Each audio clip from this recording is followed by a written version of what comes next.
as a business or as a company that have staff, that have employees, and you have a minimum of 3 employees, it is mandatory for you to pay pension based on the Pension Reform Act 2004.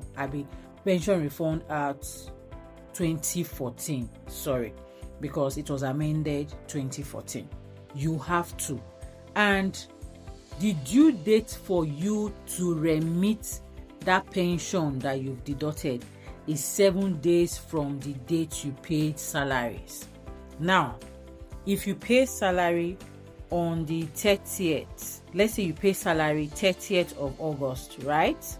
You are to remit that amount that has been deducted for pension on the 6th of September. If not, there's liability. There's a penalty for you to pay based on that, for you not remitting as at when due. And how does it work? You, as the employer of the staff, you pay 10% of their salaries. And what makes up the 10% of their salary is basic housing and transportation. In a situation where you just have a gross emolument, you didn't break it down, it will be 10% straight of the total income.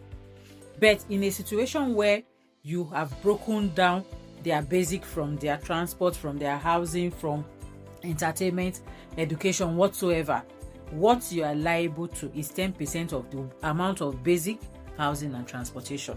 Now, back to your employee, what the person will have to pay is 8% of same formula, basic housing and transportation, or 8% of the total emolument.